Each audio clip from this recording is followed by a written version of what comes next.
Hello and welcome back to Coffee and Kurosawa, the friendly film crit podcast. I am Ben Filipkowski, your resident film freak. And I am Farrah Sarpkaya, a person who loves film, but like in a super chill millennial bisexual awakening kind of way. And today we are joined by my wonderful wife and partner, Rachel. For one very simple reason, we are talking about what might be one of her favorite movies of all time, the 1999 classic, The Mummy. Say hi, Rachel. Hi, everyone. Thank you so much for having me back to talk about, yes, one of my favorite movies of all time. Yeah, this is going to be a fun discussion. I think we have some loose guardrails for how we want our conversation to go that I'm sure we will bash right through almost immediately. And that's okay. We're here to have fun.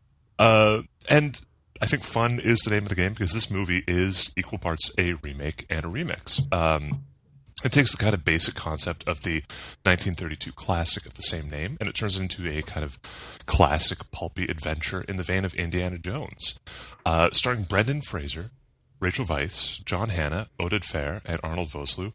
The movie is set in the Roaring '20s and concerns a crew of budding archaeologists unearthing the legendary lost city of Hamunaptra in search of fortune and glory. Of course, there's one catch, one tiny little problem. Hamunaptra is the final resting place of the high priest Imhotep, mummified while still alive and cursed to torment in this life and the next for his forbidden love with the pharaoh's consort, Anck-su-namun. Oh, and also they killed the pharaoh, so it's not like this is just some star-crossed lovers thing. Like, it's straight-up murder. They straight-up assassinated this dude. So, like, it's not like they're... We can extend some sympathy to them, but yeah, like, they kind of had it coming here. This is a movie that's equal parts light horror, high adventure, and at times screwball comedy. And it all adds up to a genuine modern classic. Now, I saw this for the first time when I was about 9 years old, and my dad rented it over summer vacation. I was hooked after being terrified for the first 10 minutes. It then became like, this is the best thing I've ever seen. I want to watch it 200 more times. But I'm going to ask both of you. Rachel, when did you first see this? Or maybe a better question, when did this become your go-to movie? And Farrah, what's your history with this movie? I think, and Ben knows this about me, I'm not great at recalling the firsts for a lot of things that are important in my life. I'm more I remember how I felt like the first time I did something. I can't remember like where I was. I do know that the first time I saw The Mummy, I probably was around 12 or 13, and I was a huge chicken, so I found this movie incredibly scary, and I actually went away from it for a few years. And then, I was about 16, 17 when I saw it again, and I was looking at it in a whole new light of, raging teenage hormones, and looking at a cast that was all so incredibly attractive and competent. And I just loved that it had this, like, the different, like you said, the horror, the romance, the adventure, the comedy. And from that point on, I mean, I watch this movie 7 or 8 times a year easily. It's the movie I watch when I have a sick day. It's when I can't think of anything else to watch and I just want something comfortable and familiar. This is what I throw on. So the first time it might have been a little scary, and now it's scary how much I watch it. And we got to go see it for that. Was it the 30th anniversary? 20th? It would have been the 25th. 25th anniversary last year spring, in theaters. Yeah, and we got to take a friend who had never seen it. Yeah. So her first time watching it was in theaters. And I do think I spent most of the movie watching her watch it. Yeah. I tried really hard not to, but it's so exciting to share something that, well, I mean, you two must have this experience all the time. You're sharing a movie or something you love so much with someone who's never seen it, and you're like, I just want you to love it as much as I love it. Yeah, there have been many a Discord message between the two of us like, so, what'd you think? Yeah, I don't recommend. That's very cool. I don't do recommendations like that ever. Never. No. Anyways, have you guys seen the hit That's why we TV definitely series have this Andor? podcast. God, again. I'm working on it. Is this just a thing now? Every episode, Yeah. it's just going to be Andor. Always. And more Andor. Okay.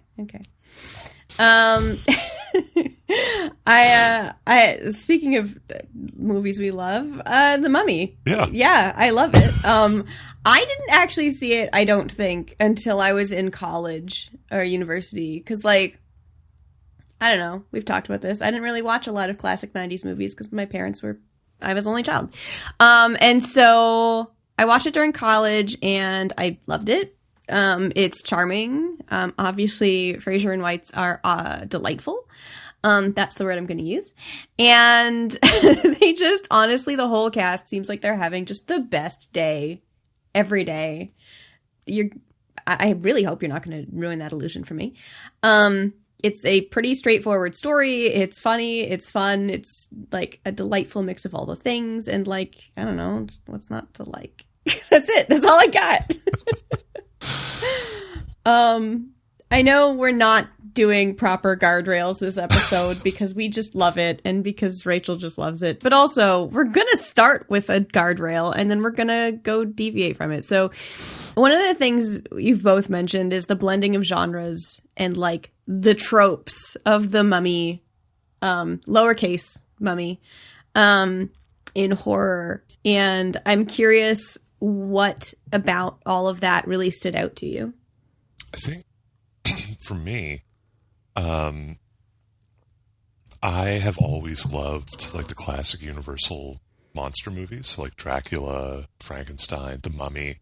And so for me, this is like a really wonderful mix of those old school horror tropes where it's more like sinister and ominous and this like looming threat slowly building up. And then they threw in a bunch of Indiana Jones stuff. Like it is a very fun adventure.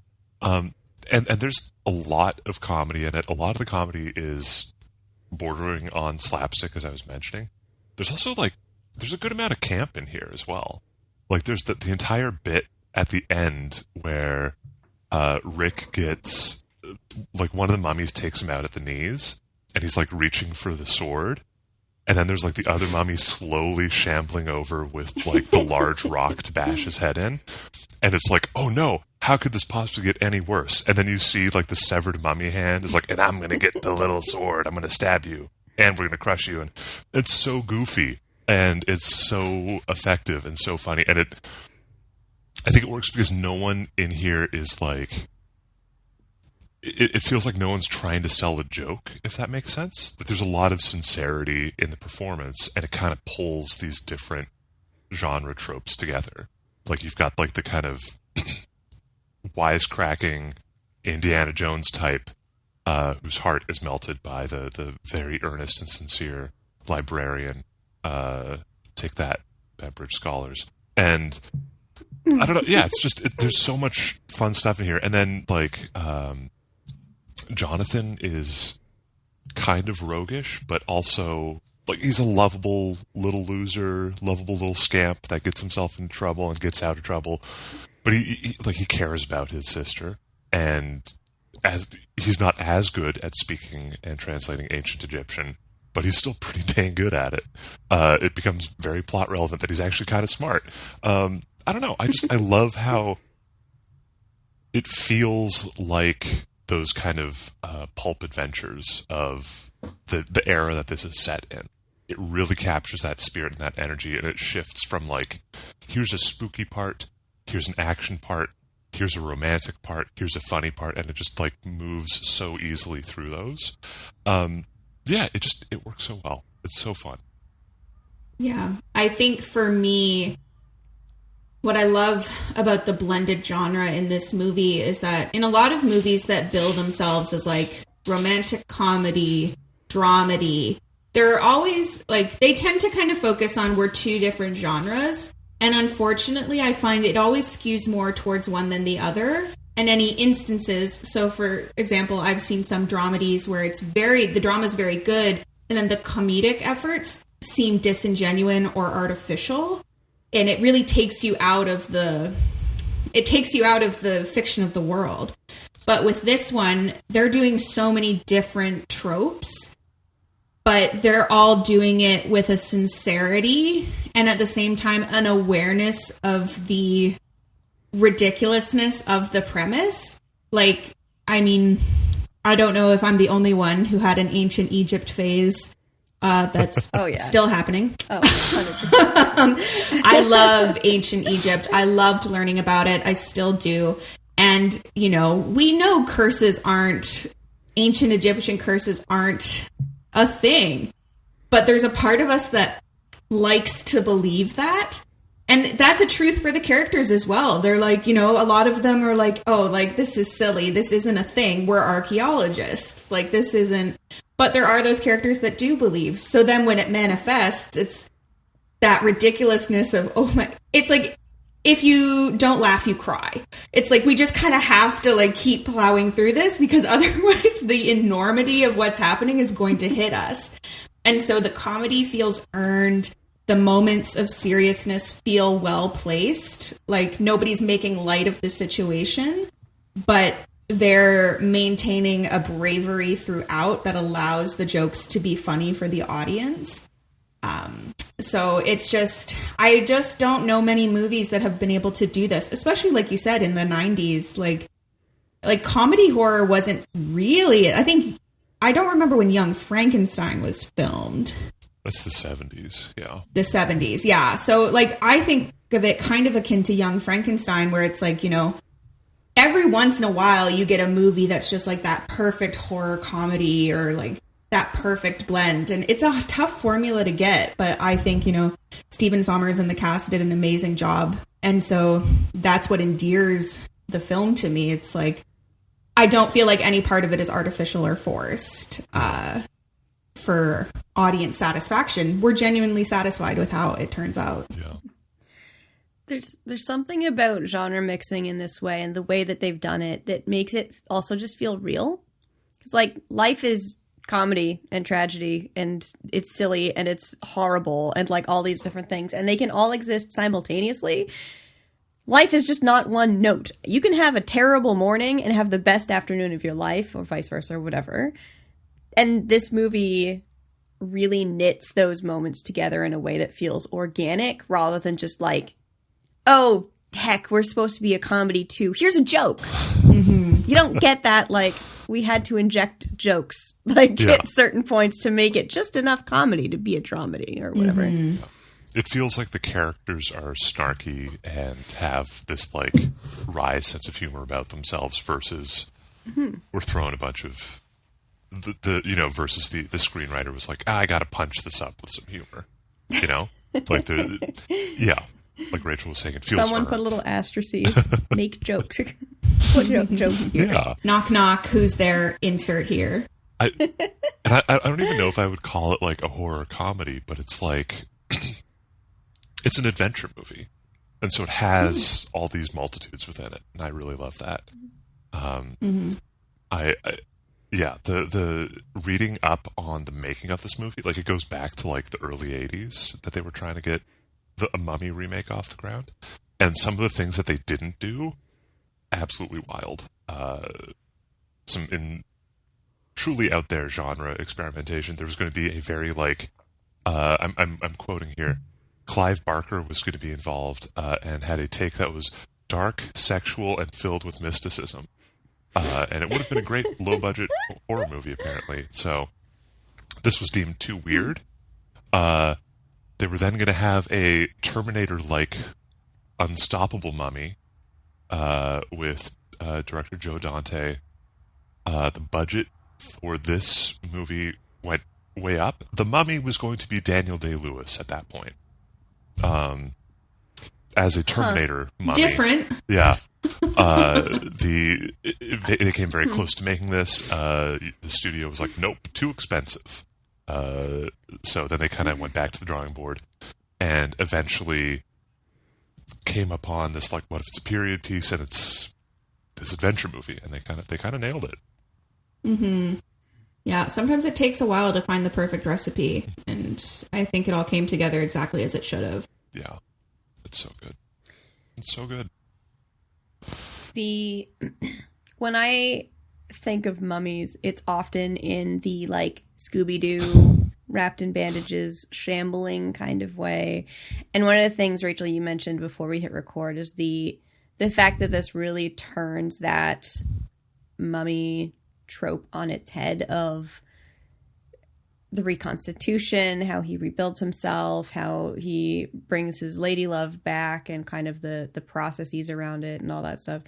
What else really stood out for you for, like, if we're thinking specifically monster tropes, mummy tropes, that sort of thing, what landed it for you? Oh my gosh. I could go scene by scene through this movie and talk about this. Like, one of the things I loved is that Arthur's character, Imhotep, has no bandages on him at any point. Like, to call him a mummy is almost a misnomer. I'm like, this is I think they call it in the movie a juicy skeleton. Like, and there's a really great scene, and I actually noticed it for the first time. Most of the times when I'm watching this movie, I'm just purely in it for the fun, but this last time I watched it, knowing I was going to be on the podcast, I took notes. And the Mr. Burns character, he's one of the Americans, played by Tuck Watkins.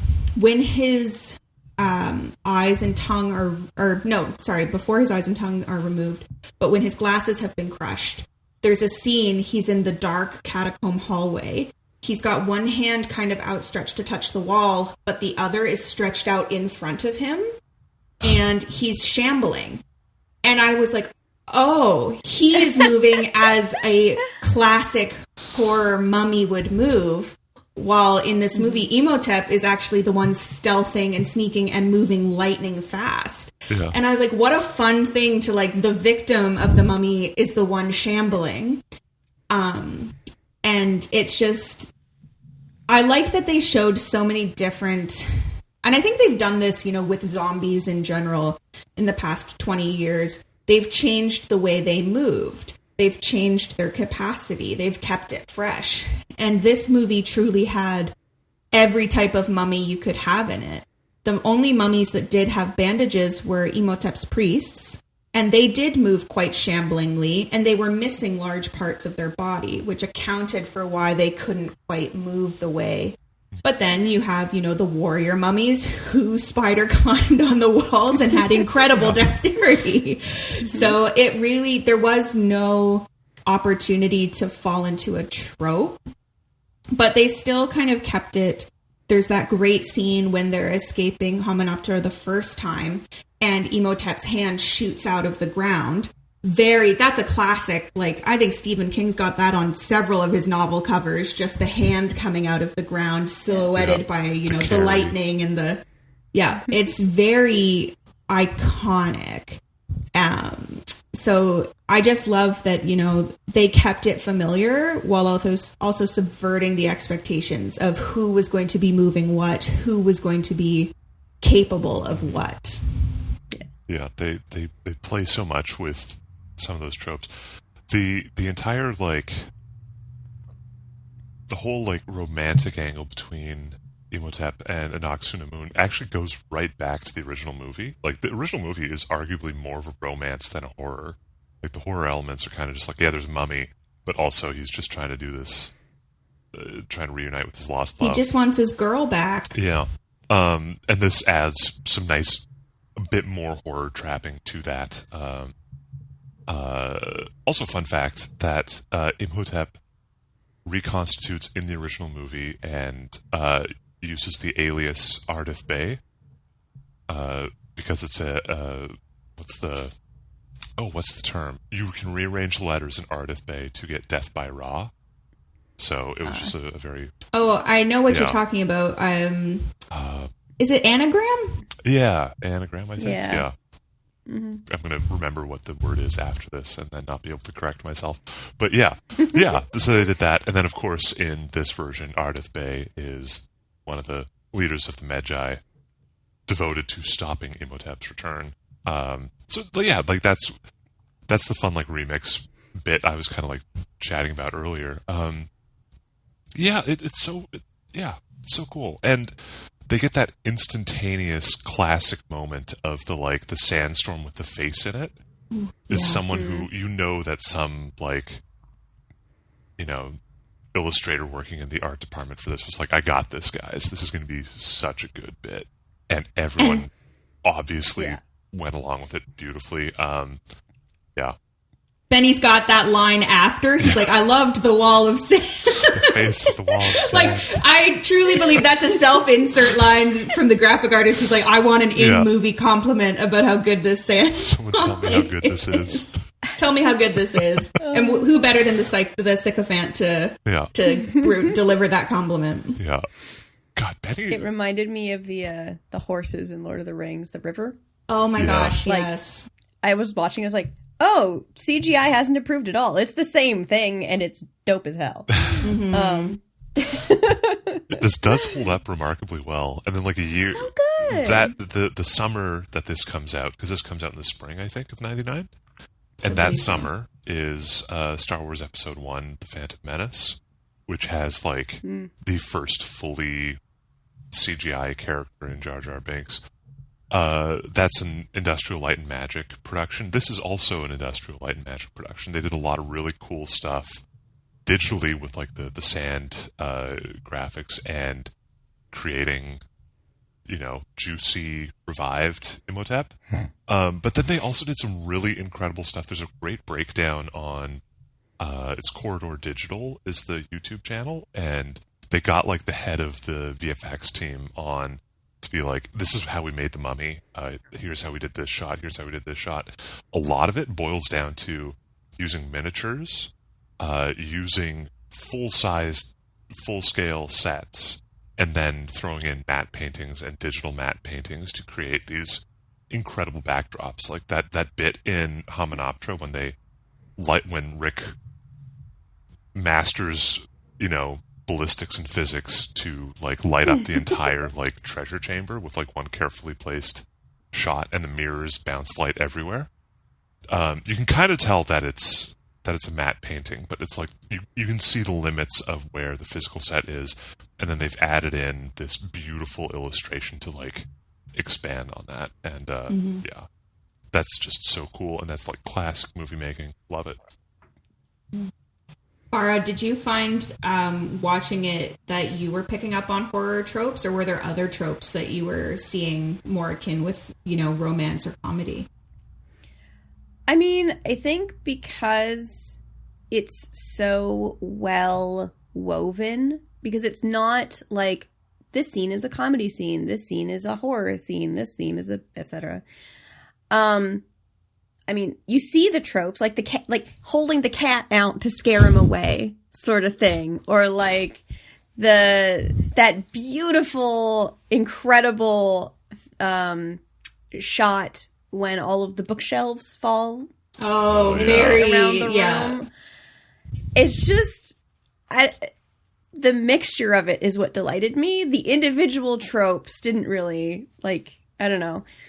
The one thing I did love, I'll say that I did notice is as we're looking at the different characters, the librarian as this rich girl who is a library nepo baby apparently, because her parents were the librarian owner's biggest clients or whatever, and she's just kind of mousy, kind of nerdy, whatever, but she's got so much gumption, and it's just delightful.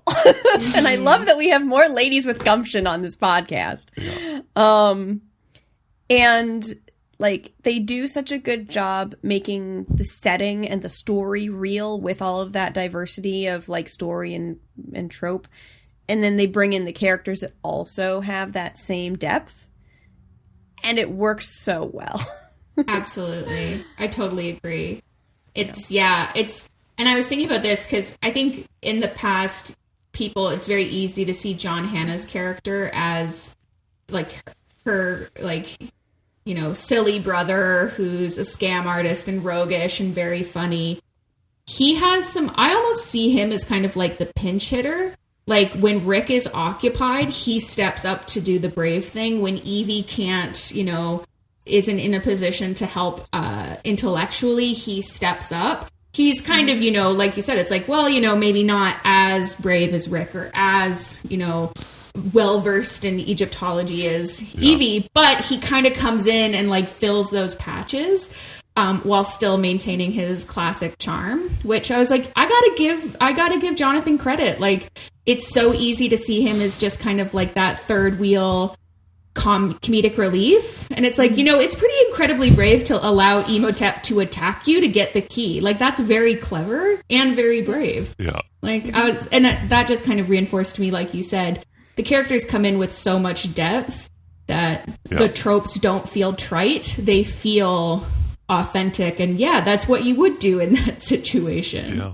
And his sleight of hand swiping of the key from Imhotep is the payoff to all his like he stole it from Rick before the movie even begins, and he's constantly like swiping things from people or having things swiped from him. So it's kind of like this great little payoff of like, oh yeah, he is good at that. That's awesome. I love little bits like that, and I feel like it's a movie where if you were to do it today, they'd really hit that like rule of three. Like, we'd see Jonathan nab something once, and then he'd nab something again, and he'd get caught or something, and then it would be this like, but now you have to steal something for the good of the world, and it would be like this huge moment versus like a little subtle reveal. And I feel like that is so articulated, and sorry to go totally off the road and onto a separate highway, but that's something I really noticed in the Dungeons and Dragons movie with Justice Smith, who plays the sorcerer. It's consistently referred to his struggles to do a specific spell, time stop. And then that third time he does it and he says, I got better. And I'm like, that is Jonathan. Like, I got better. Like, I'm getting, like, he doesn't say it, but you watch that growth and it's like, there you go. Like, you just keep at it, buddy. You can do it. Yeah. So you're saying the third time stops the charm? I'm leaving. I have to go. No. I'm sorry. No, I'm not. I liked it. That was good. But going back to the Mummy, I mean, I think if we're, like I said, it's easy to see Jonathan as kind of the good guy heel or comedic relief. But, the heel comedic relief title has to go to Benny. Like, Benny is just the perfect foil. I love to hate him. Yeah. He's just so terrible. Rach, I don't know if you remember, we were traveling probably either to Ontario or back to Nova Scotia, or we were staying in a hotel room and just trying to find something to watch. And we put on, was it Deep Rising or something? And it's like this adventuring crew on this like abandoned boat, and then there's an ancient monster. And the actor who plays Benny is like basically playing Benny, but a good guy in this movie. It was incredibly jarring. Yeah. But that was another Stephen Sommers movie, and it's like, oh yeah, this is your dress rehearsal for The Mummy. Like, this makes so much sense. I get it now.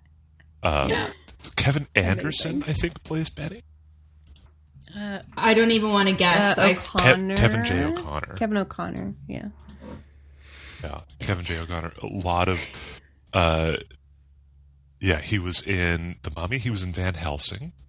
I guess he was in There Will Be Blood, the P.T. Anderson, Daniel Day-Lewis movie. Okay. He was in G.I. Joe, The Rise of Cobra. Who was he in G.I. Joe, The Rise of Cobra? I absolutely have to know. I'm just looking this up. G.I. Joe, The Rise of Cobra.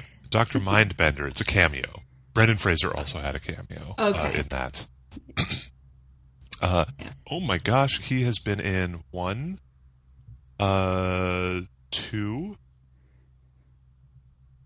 Okay, just 2. Never mind. I'm getting ahead of myself. But he's been in 2 Paul Thomas Anderson movies, which is like, it's not a lot, but it's weird. It's surprising that it happened twice. Yeah, it's surprising that this guy. If we had a nickel for every time, we have 2 nickels. Yeah. Man, that's wild. That's wild to me. I feel like I know he's an actor and he does other things. He is Benny. Yeah. Like, I just can't even... I could never even dream... If they were going to do a, like, play-by-play remake today, I'd be like, well, you have to get him back to play Benny. I can't picture anyone else doing such a good job of being a foil who, despite, the guise of ineptitude, is actually quite pragmatic and makes some very cunning choices. Again, it's like, yeah, he is the heel, like the comedic relief, but he's got those moments, and it's that blend. It's like, oh, it's just all so good. They all just encapsulate the complexities of being a person so well. Yeah. Yeah. I feel like it has the same value in the original Star Wars that we talked about way back, where the characters feel real because the writers in the script have given little snippets of information about their past as well. Like, we already have the Benny-Rick relationship established. We have in-jokes between Evie and her brother. We have all sorts of little snippets of the world before us, and we get a sense that the world continues to exist beyond us. And I really love that for this movie, because it's like, it's really hard to do in any kind of like fiction, but they hit it out of the park. Yeah, it's evocative in a way that genre fiction gets to be, because it can do that like broad gesture at something, and yeah, it's super effective for the characters, because you can have a tossed off line about like that incident on da da da da, and you're like, oh, that's an interesting thing. That probably means something here, and you know. Instantly, Rick's introductory scene in the French Foreign Legion with Benny, it's like the commanding officer immediately books it, and Benny's like, I think you're in charge now. And it just kind of like implies that there's this weird, you know, brotherly camaraderie of sorts between the two of them, that they probably don't really like each other, but they're pals out of convenience, which is, of course, you know, the entire arc of their characters through the whole movie. Yeah. I love it. So well done. I mean, even like the secondary characters, like I adore Eric Avari as an actor, and even he has moments of like, you don't think he's just like, he could have just been a throwaway bit of the librarian that walks in, sees his books all over the floor, and goes, "What happened?" and then gives them information, then disappears. But we get a whole backstory for him, and we didn't need it. It was fully unnecessary, but we get it, and that's so cool.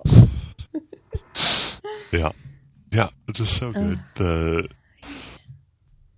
And the way that they've established some of the characters too. Like we meet Winston pretty early on, and then he becomes relevant. Like they gotta catch a flight real quick, and then of course you have the great bit of like Rick checking in with Jonathan on the wing of the strap to the wing of the plane. Like, you okay? He's like, do I look okay?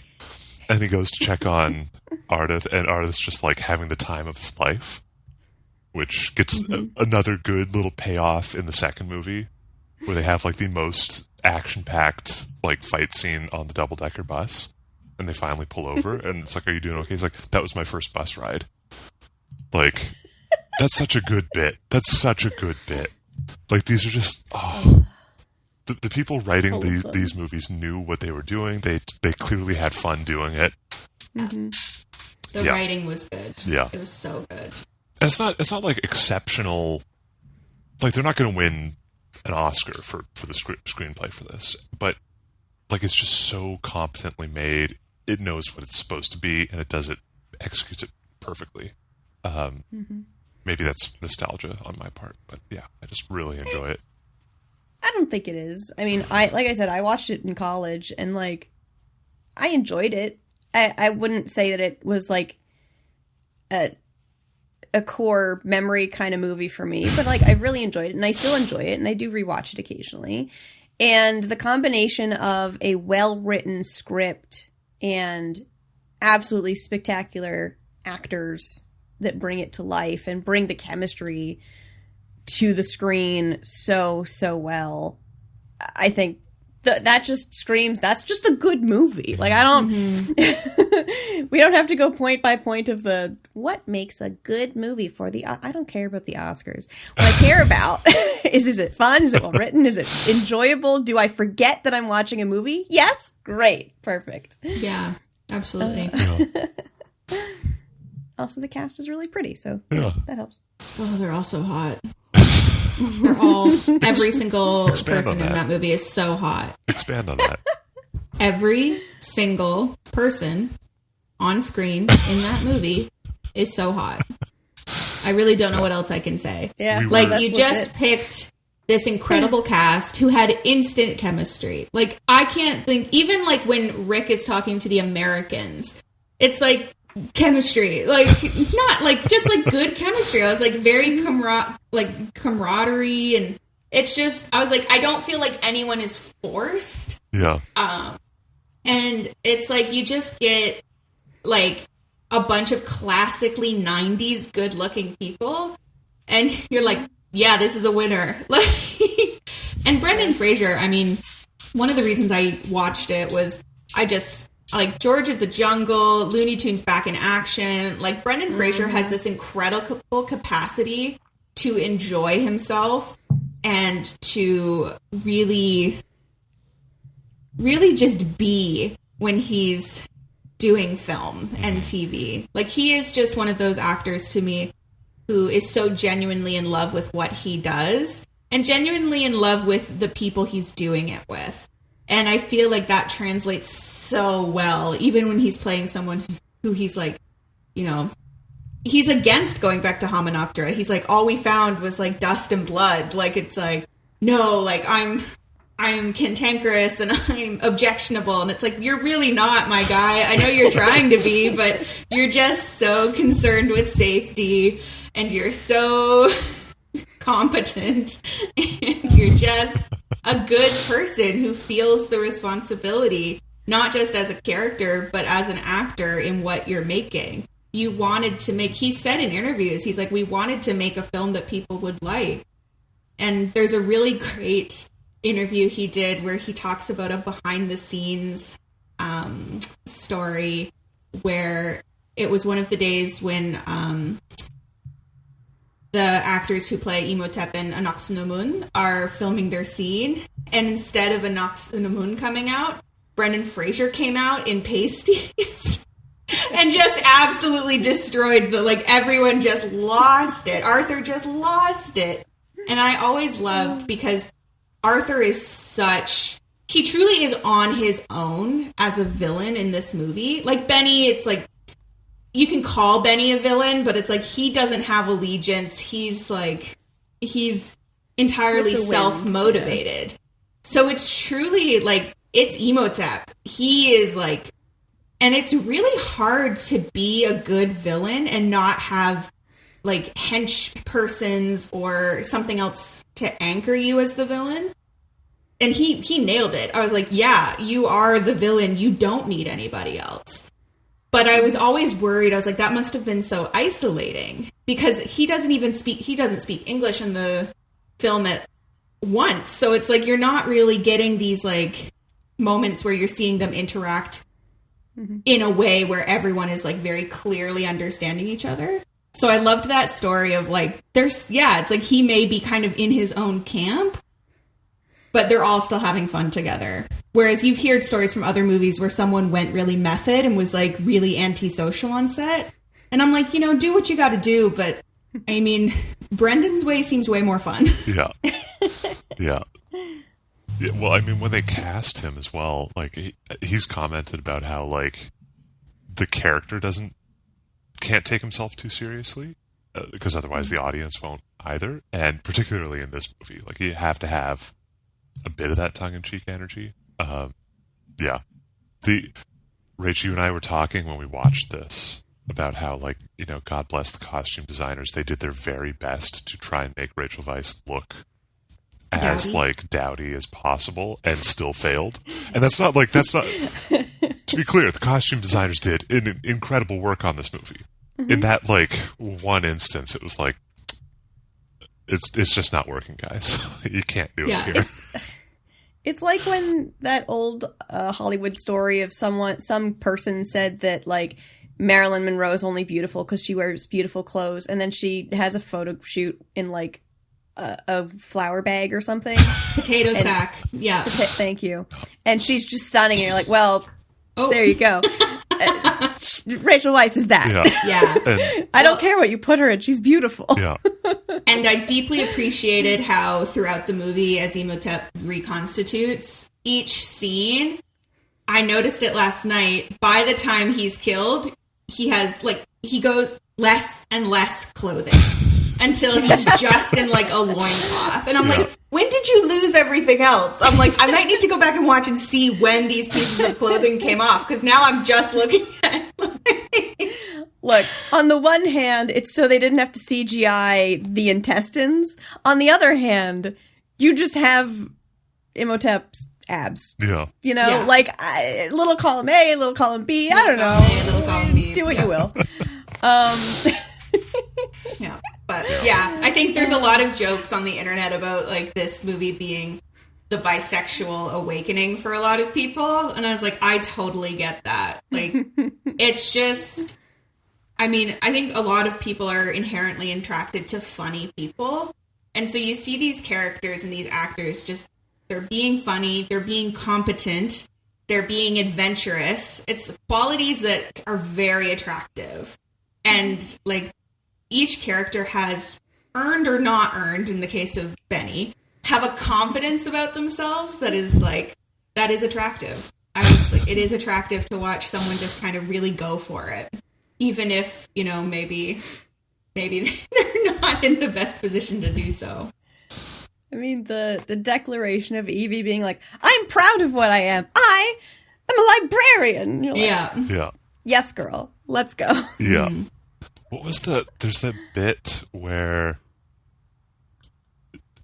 Evie basically like she tells Benny, it's like, you know, guys like you always get what's coming to them. And he's like, Get their comeuppance.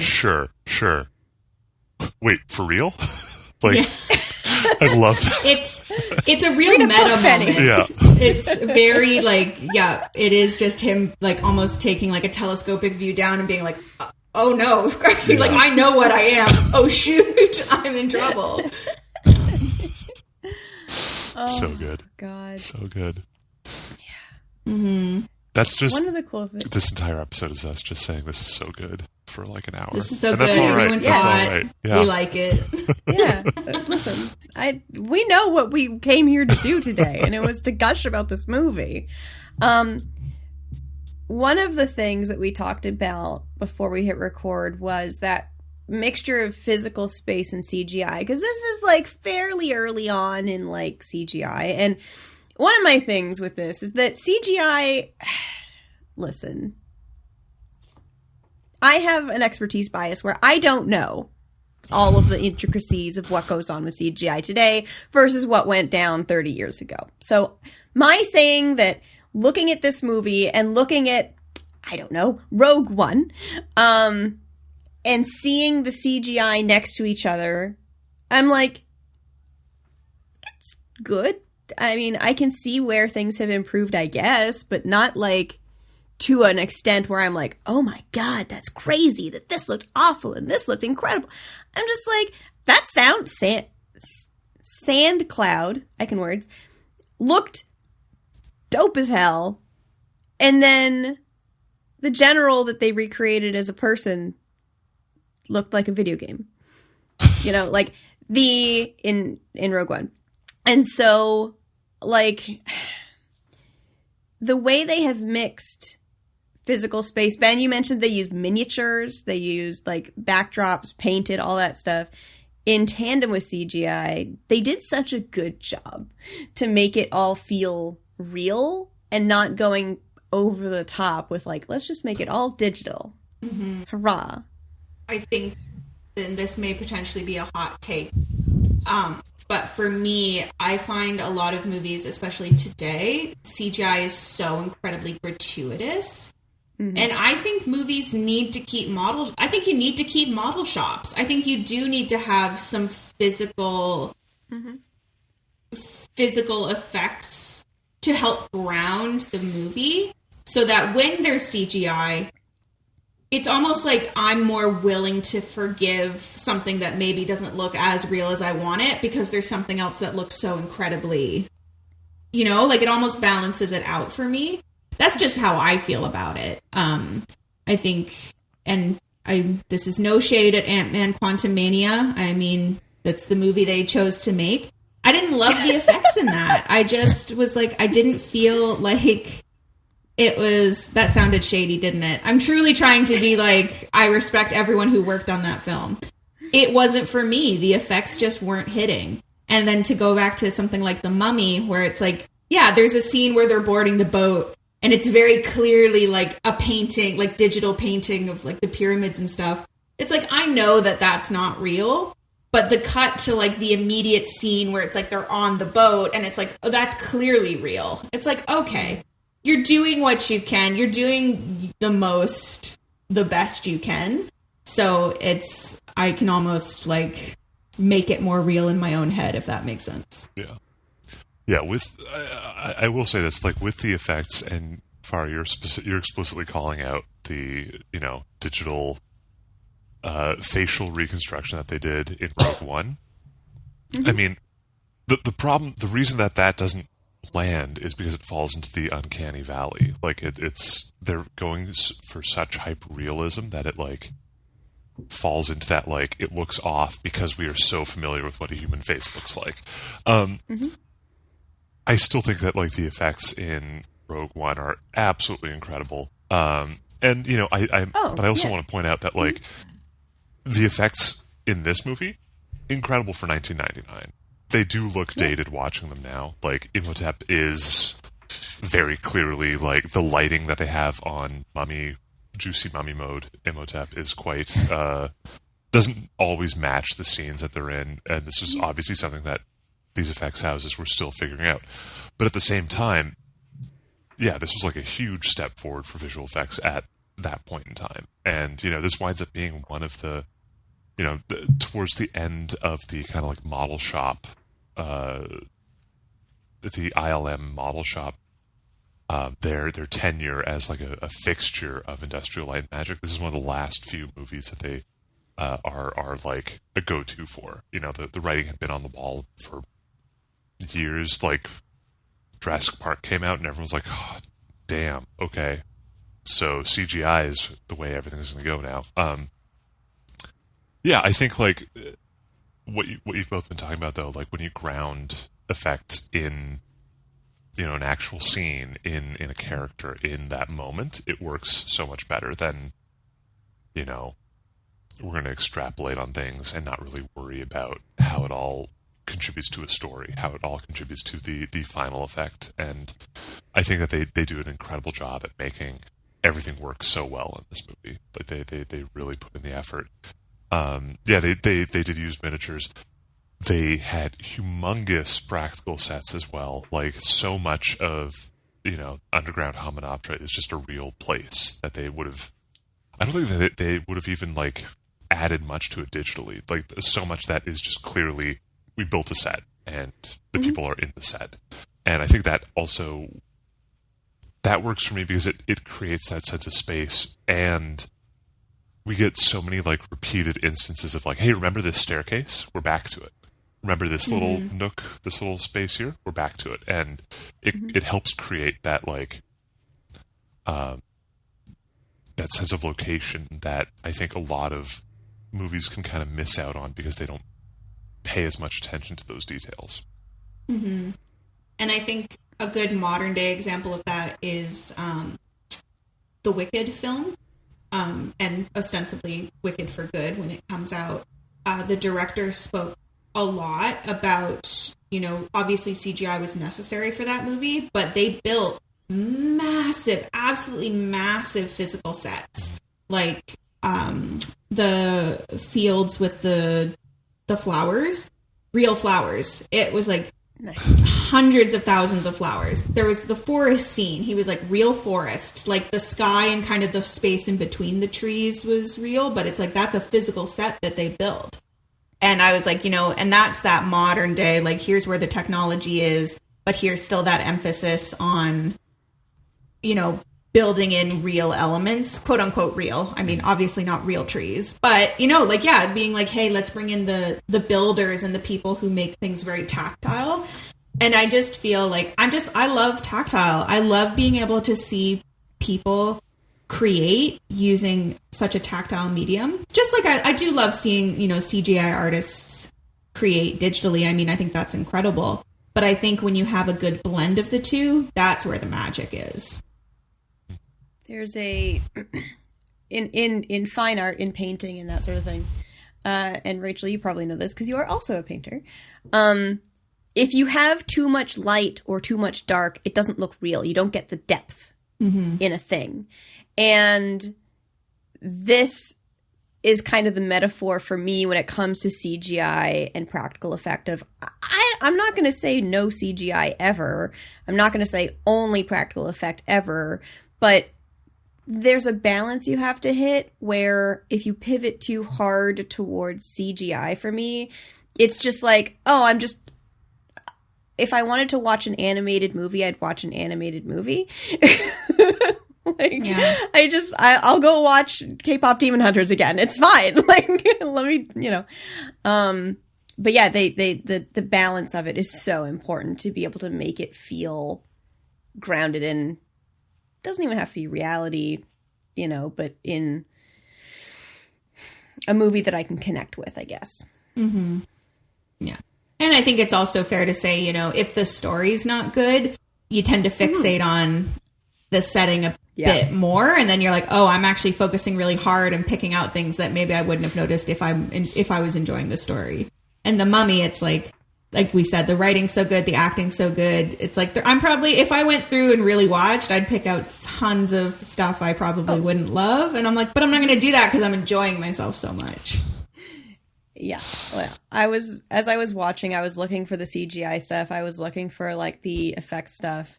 And there are moments where you can kind of see the landing pad where someone's going to get hit down because it has to be soft so that they don't get hurt. Or you see oh, that's not actually aged. They physically aged it. Even the physical setting, you can tell. Obviously, it's been created, not just there's not in a tomb.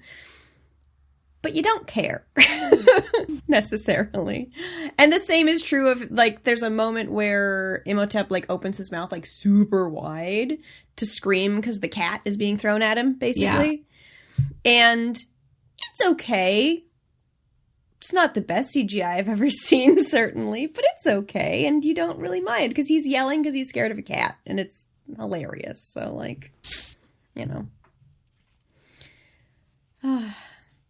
we're getting close to the end, friends.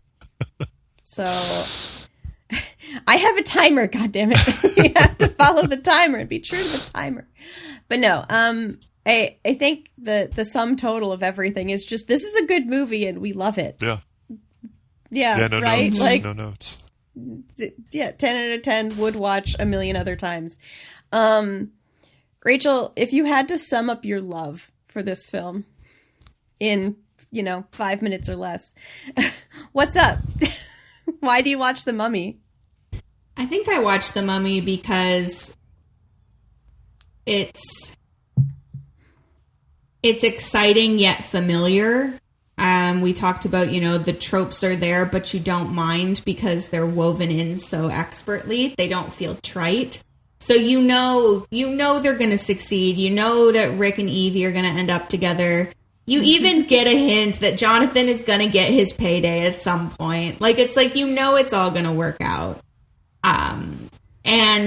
But that doesn't matter because it still feels good to watch it. It still feels, you still get kind of the little thrills when there's the jump scares. And I think for me, loving a movie means every time I watch it, I feel something a little different or I notice something new. It never gets boring. It never gets old. And that's why The Mummy is up there for me. It's just one of those ones I will watch it without, this time I noticed Mr. Burns and the shambling. I was like, oh, that's so interesting. I'd never thought of that before. Now I'm going to watch to see if I can find the little landing pads, or I'm going to look for something else. And it feels good to feel good and enjoy yourself. And that's just why I love it. Heck yeah. Yeah. Ben, if we want to learn about something in movies, why The Mummy?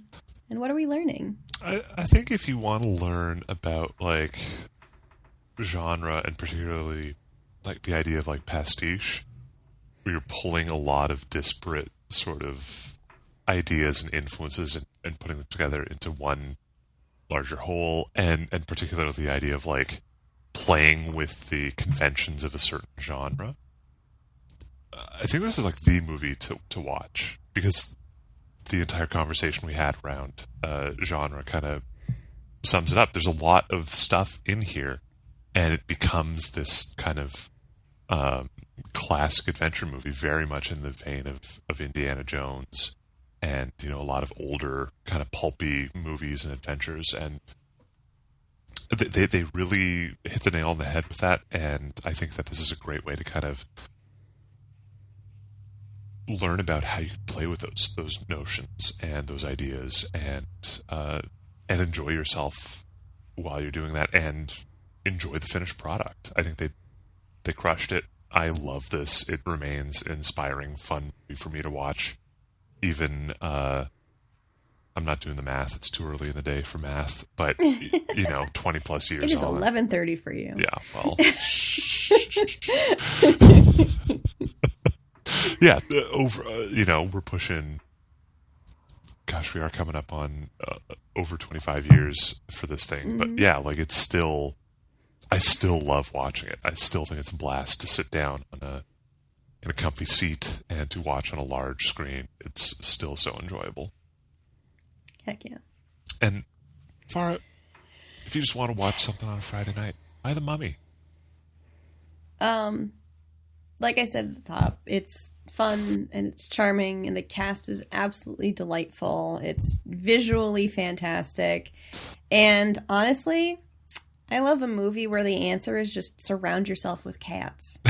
You know? Like, if they just put Evie in a room and surrounded her with cats for most of the movie, she'd be safe. And, like, I love that for her. Perfect for a librarian. That, tragically, takes us to the end of this episode and the joining of our lovely Rachel today. Thank you for having me. Thank you for being here and talking The Mummy. You can find this podcast at Patreon as Coffee and Kurosawa. You can also find us on Blue Sky as Coffee Kurosawa Pod.